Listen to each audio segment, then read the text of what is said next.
ശക്തമായ മഴ തിരുവനന്തപുരം നഗരത്തെ എങ്ങനെ ബാധിച്ചു? റിപ്പോർട്ട് കാണാം. ജില്ലയിൽ കഴിഞ്ഞ 2 ദിവസമായി ശക്തമായ മഴയാണ്. കഴിഞ്ഞ ദിവസം രാത്രി മുതൽ പെയ്ത മഴയിൽ നഗരത്തിൽ വിവിധയിടങ്ങളിൽ വെള്ളം കയറി. തമ്പാനൂർ, കിഴക്കേക്കോട്ട, ബേക്കറി ജംഗ്ഷൻ, ചാക്ക എന്നിവിടങ്ങളിൽ പതിവ് തെറ്റാതെ വെള്ളക്കെട്ട് രൂപപ്പെട്ടു. വീടുകളിലും കടകളിലേക്കും വെള്ളം കയറി.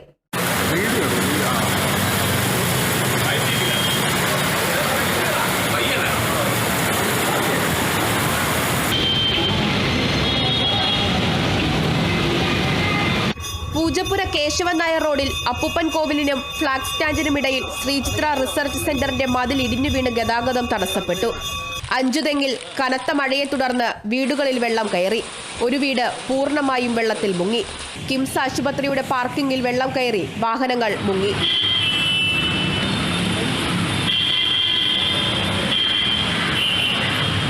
ആക്കുളം കായൽ കരകവിഞ്ഞ് റോഡിലൂടെ ഒഴുകിയതും ഗതാഗത തടസ്സത്തിന് കാരണമായി.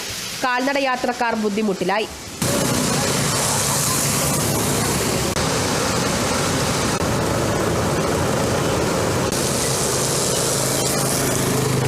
കനത്ത മഴയെ തുടർന്ന് പൊന്മുടി ടൂറിസ്റ്റ് കേന്ദ്രം അടച്ചു.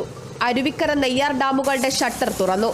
സമീപ പ്രദേശങ്ങളിലുള്ളവർക്ക് ജാഗ്രതാ നിർദ്ദേശവും നൽകിയിട്ടുണ്ട്. Kerala vision news, Thiruvananthapuram.